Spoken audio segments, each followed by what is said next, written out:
This podcast is sponsored by Dis-Chem Living Fit, with a wide range of health products and supplements tailored to your needs. Whatever your needs are, whatever stage in your health and fitness journey you're in, Dis-Chem Living Fit has the products for you. What's happening, guys? Welcome to a new episode of Jesster Radio. He's been on before, CEO of DCX Bullion, Dion Rebello. Thank you so much for coming through, and thank you so much for providing the value and the insight that you'll help us understand today.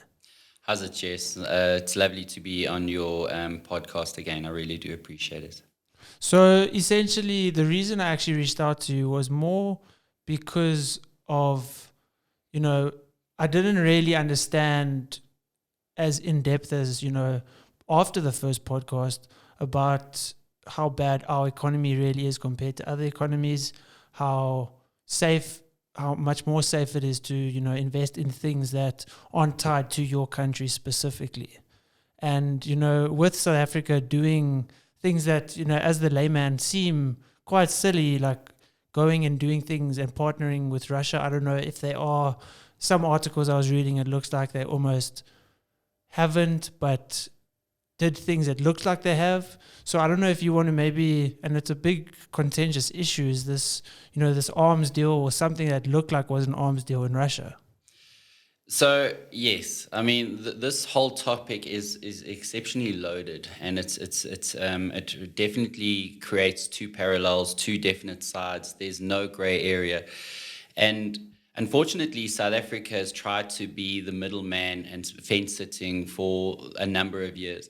As far as our foreign policy and our alliance and our association to the BRICS nations, which we are one of the founding members of, it was very clear when the ANC government did come into being as an official government that they were going to have a very different way of viewing the West. Unfortunately or fortunately, we've always had very strong relations with the US, with the UK, and with Europe, and so on.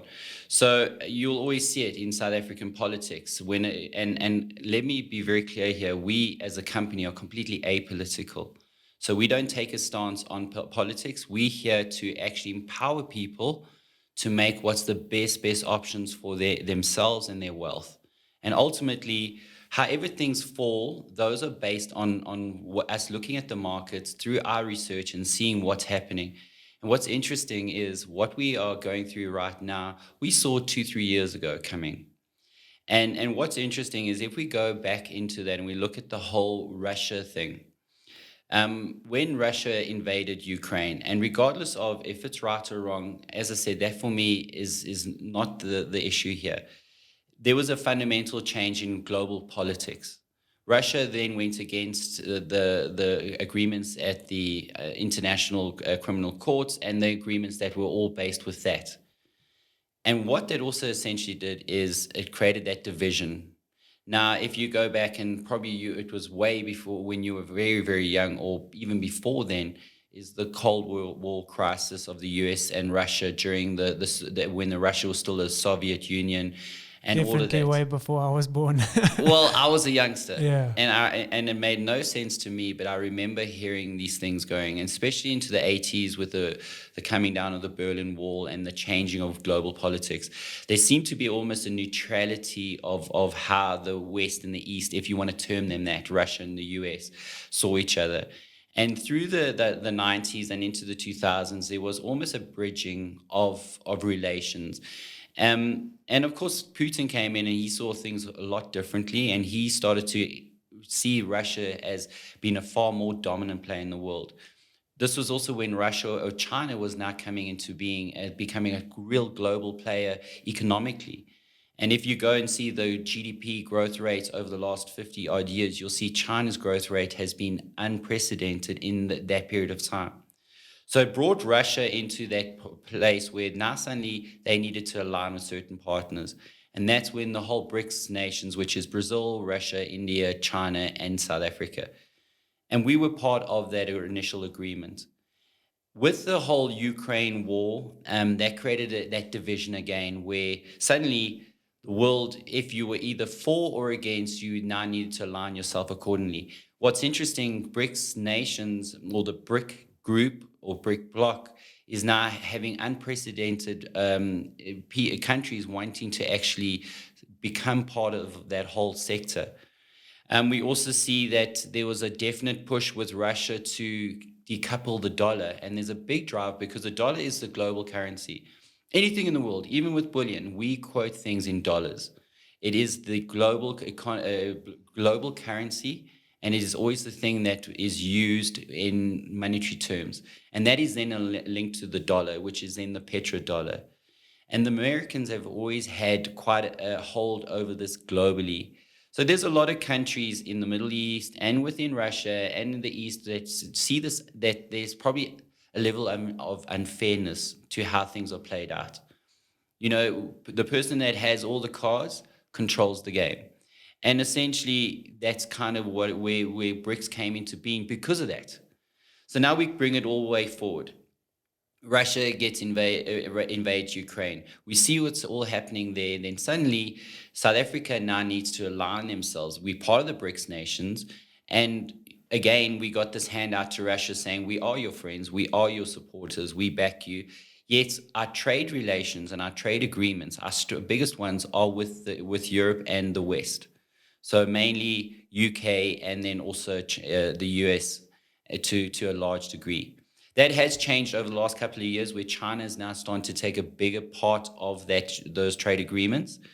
But the important thing here is, on one side, we got our handout to the West, to the US, to the UK, saying, of course, we're your friends. We want to have your trade agreements. Because for this country, with the economy and the size of our economy, we desperately need foreign currencies coming in. And when we're producing goods such as fruits and vegetables and things like that are for export, or be it clothing or textiles, you name it. Everything, if we're exporting it out, we're earning foreign currency. That then improves our GDP and our growth rates internally. So this is the problem. South Africa is sitting on a fence. We got Russia and the BRICS nations on the one side, which we are part of, and then we got the US and the other nations on the other side. And, you know, what was interesting, and when we talk about this, and I know we're going to coin this discussion as South Africa playing the dangerous game of Russian roulette, and it literally is that. And why is it that we are playing this game? Because if you look at, you know, the amount of income our country gets through exports, isn't most of the stuff exported to the US and to those countries that aren't aligned at all with, you know, Russian? Yeah, so as I mentioned, out of the BRICS nations, the one country that we do get quite a lot of foreign currency and export and trade agreements with and relations is China. But the balance of our GDP from foreign currency comes from the US, comes from the UK and Europe. And that is the big chunk. So, you know, we talk about how the Americans have responded to this. And I'm sure behind the scenes, there's a lot of talk between our foreign minister and their foreign ministers and so on. But what was interesting, and when this happened, I said, this is America's first shot across the bow. And that was the incident in Simonstown in the beginning of the year, when South Africa was accused of exporting arms to Russia. It was during the festive season, and South Africa emphatically denied it. Now, that was, and then of course the US ambassador was actually leading this. And it's very unprecedented, firstly, for an ambassador to be involved in those kind of things in a public domain. So for me, it kind of was a definite, we want people to know what's going on. So now, in terms of, you know, these agreements with, you know, Russia, America, all of that, you know, how does that affect our economy? How does, you know, this Simonstown incident, the arms going to Russia, claiming that we had nothing to do with it, you know, how does it affect our economy when you see our rand depreciating, the value of our currency just getting worse and worse? So that's one step of many steps. And, you know, just recently, and it was in the press, was the AGOA agreement, which is basically our agreement on getting preferential treatment as far as pricing and exporting into the countries such as the US. where we've now actually gone against that agreement. And it's kind of now wedged us even now a little bit further. So that first step was the Simonstown incident. And as I said, be it if there were arms or no arms, it's actually immaterial. The fact is we're talking now about global relations here. And that was America's first step saying, you need to now choose a side. And interestingly enough, recently, with Putin and the whole BRICS nations due to be coming here in the next couple of months, and Putin himself being here, there's a lot of call for him to be arrested because of the criminal, the crimes he's been held for under international criminal law. And again, like I said, be it if that is the case or not. But what was interesting is when South Africa went and discussed this with the Russians, and they made it very clear, if you arrest our president, that is a declaration of war. So now we've been trying to be nice with the Russians, and we're trying to be nice with the Americans, all those blocks. And now suddenly our arms are being more stretched and stretched. And at some point, we now need to give. And what is even more interesting now is Russia now and China are now saying, you need to choose a side. Where does that leave us as a country where, we're paying taxes, our hard-earned money are going to decisions that might be correct or incorrect? Obviously, only time will tell. What can be done as, South Africans that are earning South African rands, and if you want to leave, if you want to stay, whatever, that rand is still essentially going to be worth less. Yeah, so fundamentally, what you're really raising here is for us as a business and for me personally is the key thing here. And essentially, if we get sanctions, be it from the West, or we reduce on what we actually can export to those countries because certain trade agreements are pulled, or we choose to go with Russia and that, we can expect from a growth perspective, our GDP to be affected. Now, I'm going to just go back a couple of steps here. We got to also consider this. Load shedding has had a massive effect on our GDP.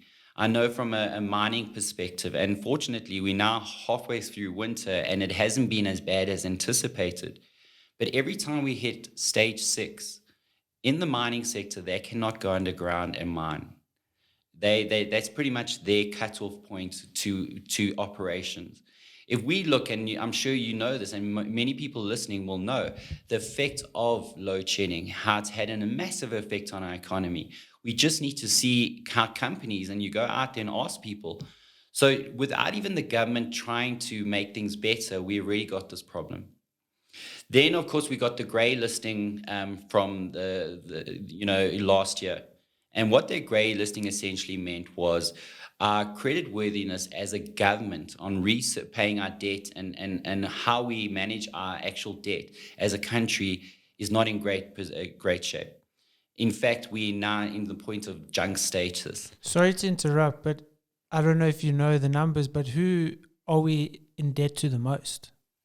Do you know the country? Is it something that we obviously don't really know? No, well, a lot of it would be secured through the IMF, and essentially that is owned by the Americans. It is an independent institution, but majority of our loans, and if we just look back over the last 3-4 years, with COVID especially, that also accelerated our need for incurring further debt as a government. And, what's interesting, and we're talking now about how does this affect you, me, the person in the street? How is this going to affect us? I mean, we hear about all this stuff all the time. And as I said, as personally, I'm indifferent to the politics. I'm more concerned about how it plays out to you and me than anything else. Yeah, because you can't control essentially what government does. All you can do is be responsible for your actions and the best way forward. Exactly. So this is where the whole thing comes in now. If we look, and I'm going to go into a case study, because what we do as a business, we do a lot of research. And we look into different things to see how we can affect and how we can actually make sure that we give our clients the best possible information to make sure that we negate some of the things that are about to happen. And, if we just look at the decline of the rand over the last even 10 years, 20 years, 30 years, the rand has consistently gone down or gone up to the dollar. So 13, 14 years ago, it's around 7 Rand to the dollar. It went over 20 Rand, it pulled back. We're now sitting around 18.70 to the dollar. We know, and it's just basic economics. And I mean, even a guy like Davy Root, who was interviewed a couple of weeks ago on the radio, and he said, as far as our monetary policy and how we're trying to govern the Rand, it should be okay. But there are other factors that are the non-controllables, as you put it. And that's government policies. That's as far as our economy being eroded due to load shedding and things like that. And that's where the devaluation of the Rand will become more significant.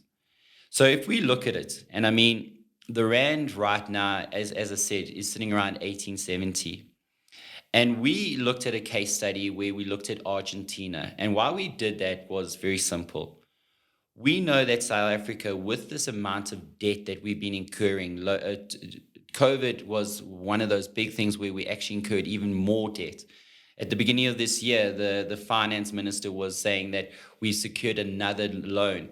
And I mean, that minister was interviewed on 702. And Bruce Whitfield said to him, so, give us how this is going to affect our GDP. And he completely sidestepped the issue. And he said, this will be good for the people because then we can give them grants and things like that. And it's a complete sidestep of the fundamental issue that we're actually taking on more debt. Let's look at it this way, Jess. If you have to take it to a personal level, and I incur debt and I take on debt, but what I'm actually earning is not the debt I'm taking on is exceeding what I earn. And what happens is eventually you using credit to pay for the credit. And eventually that hole becomes bigger and bigger and bigger. Now you take that to a country and we talk about sovereign debt. And what's interesting with sovereign debt is it is when a country has a sovereign default, is when they're unable to service the interest on the loans they have. So never mind the full loan, it's that the ability to service the interest.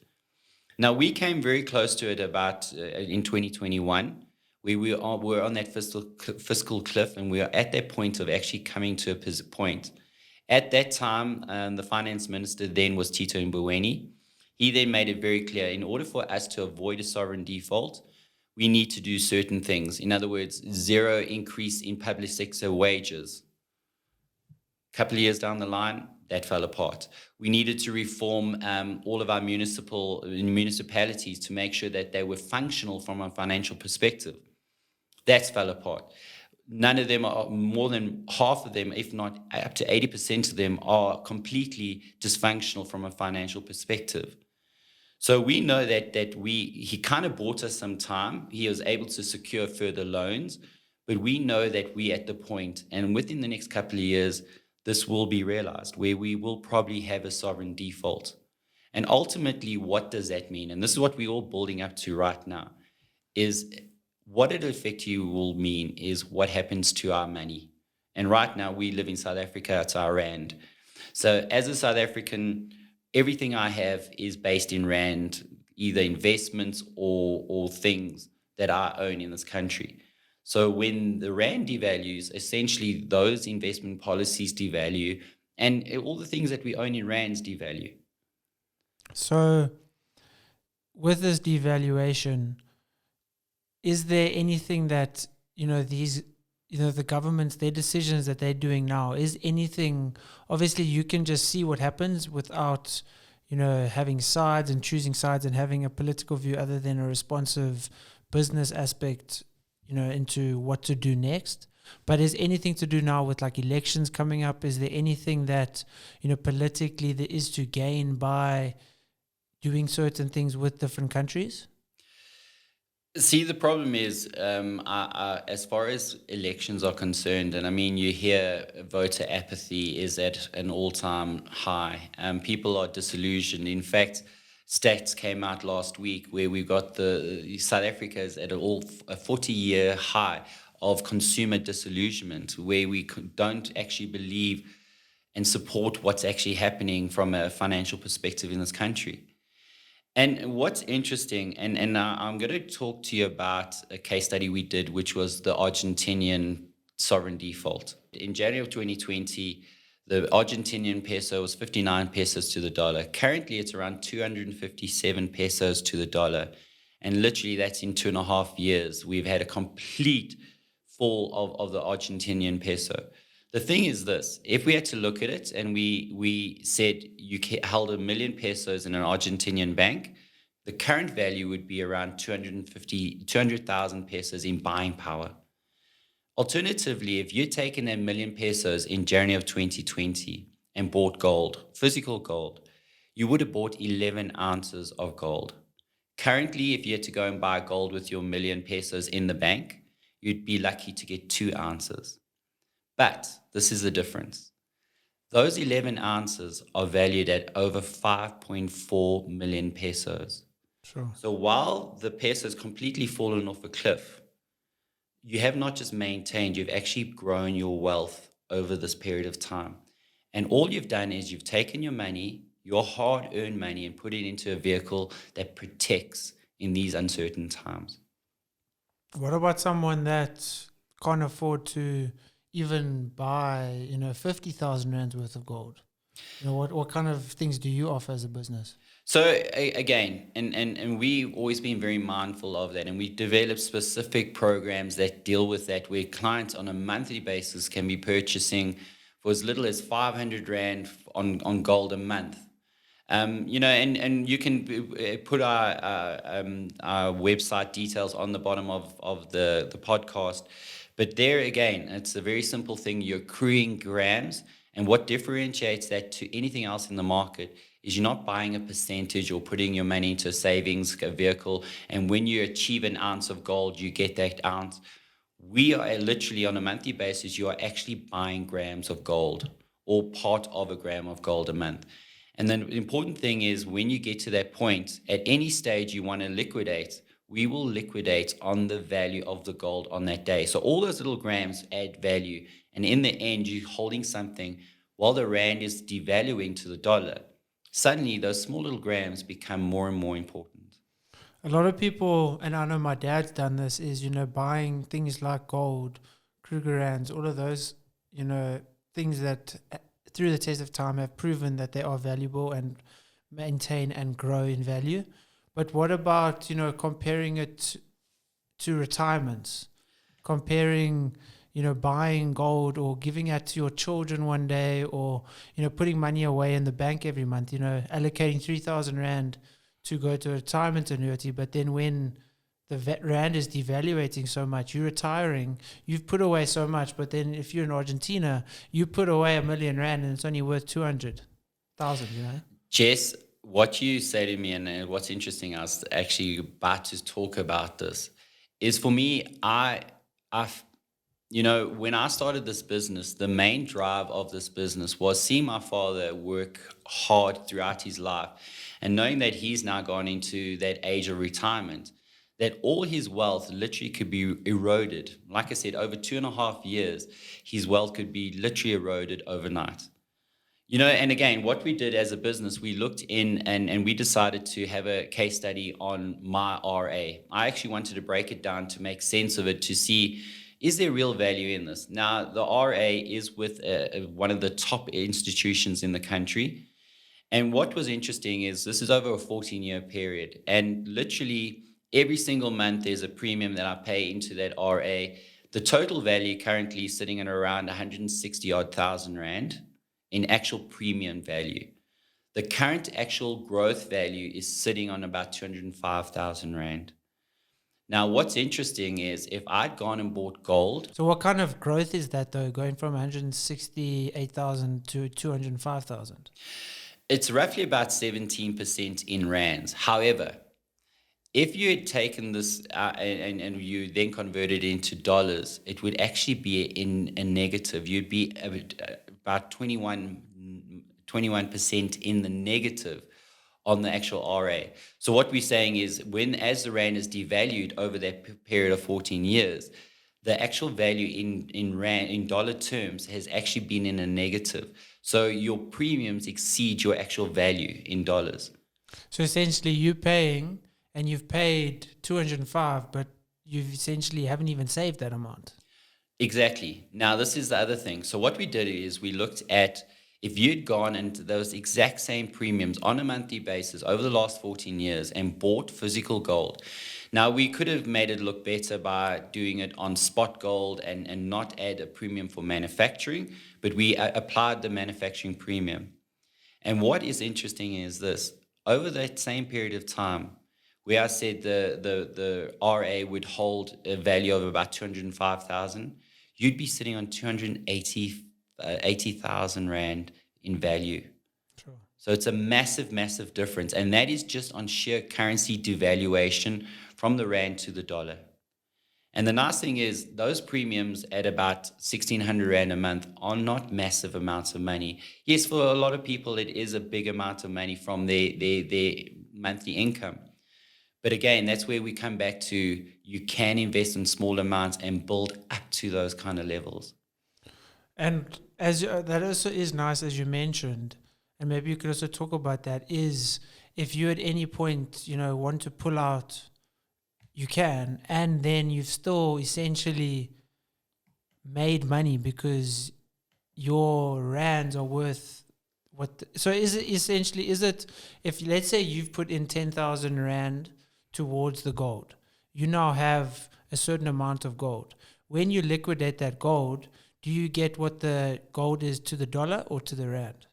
Okay, well, essentially, when we quote it is in rands, but you must remember when we get the gold price on a daily basis, every calculation, the dollar price is part of that calculation.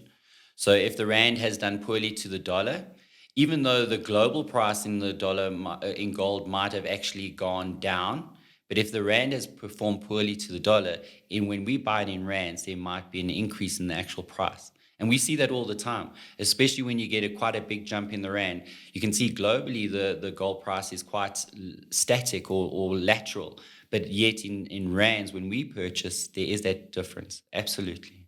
And do you see the value? I don't know in terms of mining gold how much there is available. If they've said like by this date there's not going to be any more gold to be able to be mined, how close we are even to that stage.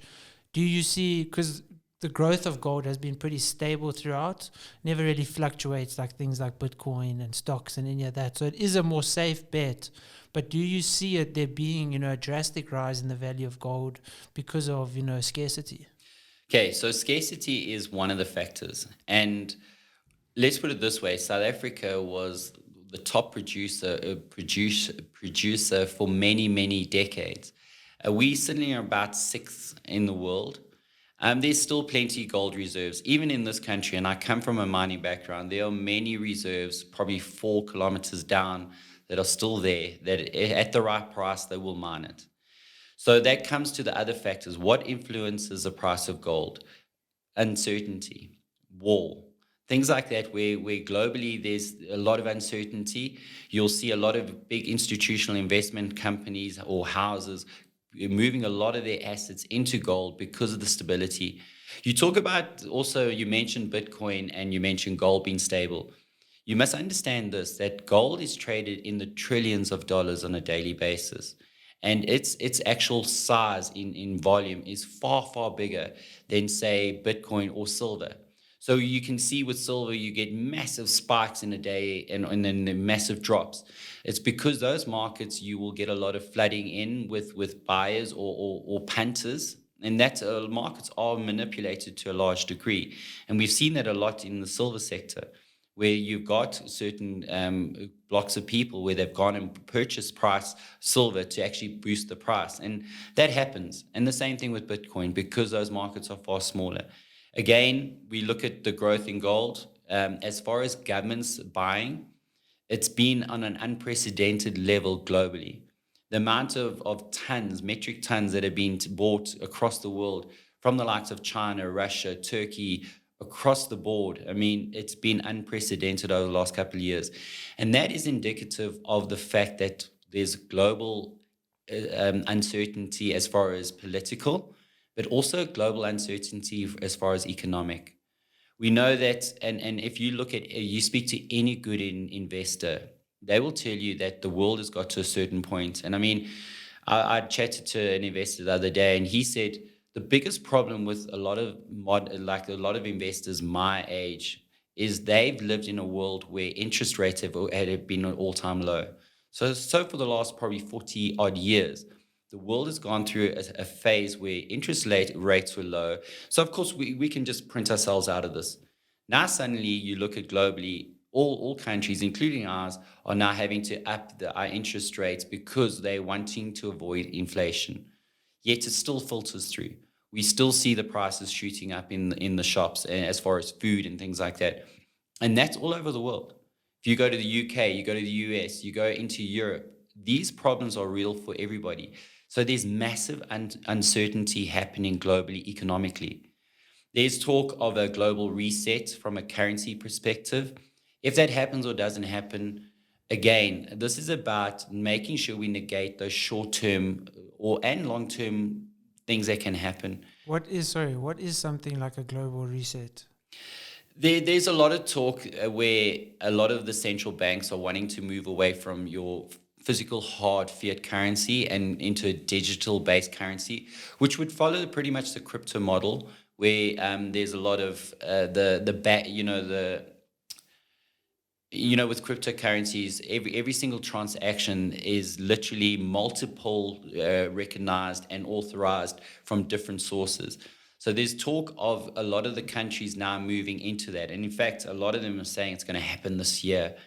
There's also talk of a global recession or depression to the magnitude of a Great Depression. And a lot of economic advisors are saying that we can expect something to go to that level towards the end of this year.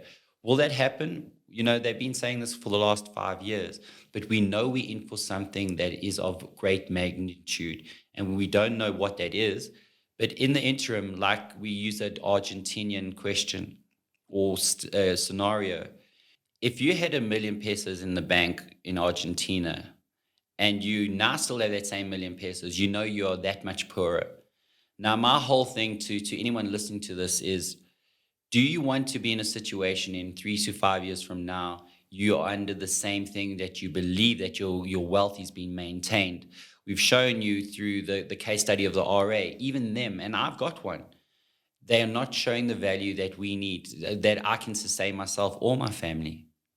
So now, as South Africans, because obviously we mentioned Argentina, and looking at their exchange rate and how many pesos you need just to get $1, and South Africa is slowly getting in that direction. How does the South African market look? Comparing in that time period from Argentina to in South Africa. So what's actually very interesting is if we take over that, look at that same period, and this is just the devaluation of the rand to dollar.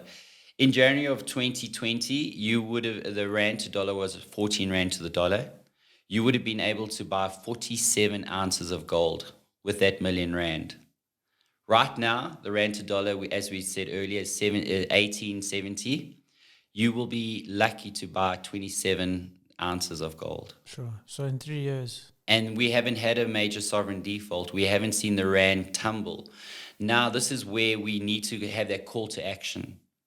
Is if South Africa does have trade sanctions that we believe are quite real and could actually happen in the near future, we could see this in the scenario of an Argentina where the rand tumbles to the dollar.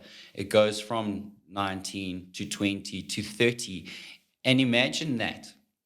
Your 1 million rands in a bank suddenly becomes worthless.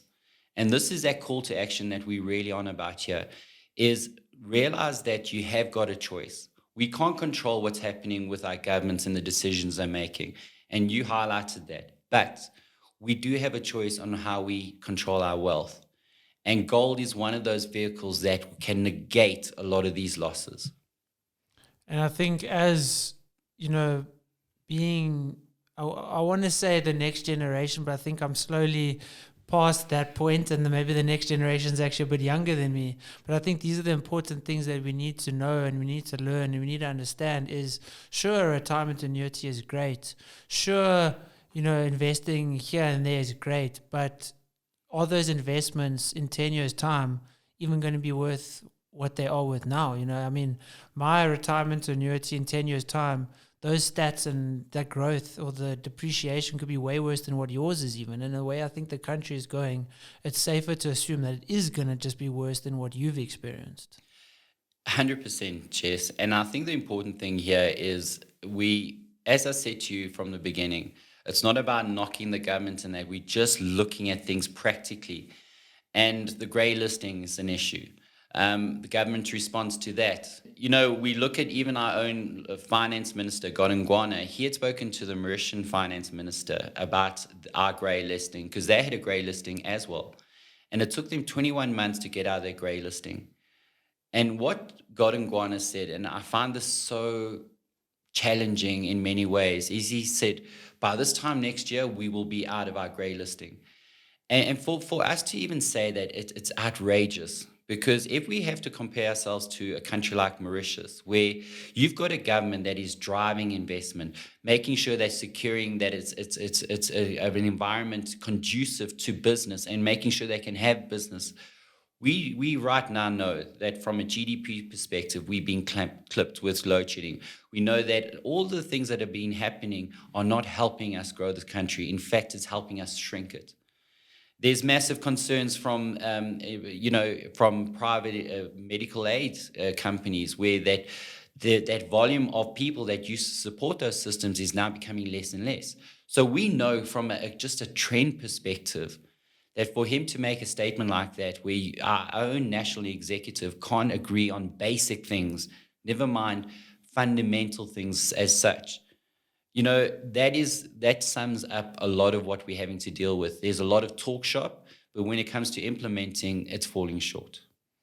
Well, I think the only thing we can now implement is safeguarding our hard-earned money. Yep. Because the hard-earned money that's going to the government potentially could be, not being used with our best interest at heart. So when we have our best interest is maybe to invest in multiple different streams. Still, I mean, obviously you're not gonna stop having your retirement annuity. You're not going to do all of these things. But as I think it was Warren Buffett, have your eggs in many baskets. And I think the safest one, the one that's safeguarded and has proved to be safeguarded, is the vehicle of gold. Yeah, a key word there is diversification. And, what is important here is that negates or lessens risk as much as possible. And the more diverse you are, especially in an economy where we got such a fluctuating currency, to make sure that you do invest into things that can be more stable makes absolute sense. As millennials, I think I fall under millennials. I actually don't even know. But, quick get-rich schemes. You see a lot of people that are buying Bitcoin to try and make money tomorrow, to make double the amount of money. But I think with gold, the growth might be slow, but it's guaranteed over extended period of times. Absolutely. So what you need, this is a mind shift. It's talking about looking at things differently.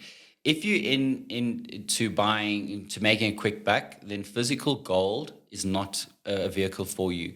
That is a vehicle which we know, and based on the statistics, has guaranteed growth over the last decades, more than 50 years. Just over the last 50 years alone, gold has given a compound return of 8% per annum in dollars. In rands, we're looking at around 20%. And also what people must understand is they could look at their retirement annuity or their investment or whatever, their fixed investment, where it says guaranteed 9%, but there's still inflation that's happening. So that is actually, it's way less than 9%, whereas, the gold is that guaranteed, as the last 50 years have proven. 100%. And just to bring in that Argentina example, 11 ounces now is over 5.4 million pesos. 5 times your wealth. Exactly. Might not happen in 3 years the way it's happened there. But I think, that's just because of the devaluation of the pesos. It's also very important here. We're not promoting that you must get into gold you're going to 5 times your money. The important thing here is it's about making sure that you got a stable asset that can carry you through these uncertain times. Yes, if we do have a sovereign default, which is highly likely right now, we can expect the rand to tumble. and can go to 20, 30, 40, 50 to a rand to the dollar. If that happens, then suddenly you will 5x your money. But we're not saying that. What we're saying is making sure during these uncertain times, put your wealth into something that can hold it and actually grow it in these periods. Wealth protection and kind of trying to create generational wealth. Absolutely. Dion, thank you so much. I really appreciate you coming on and hopefully definitely educating if people are willing to listen and take the time to watch this. So thank you and I appreciate it. Again, Jess, thanks for your time. I really do appreciate it. Awesome. And thank you guys for watching. Cheers.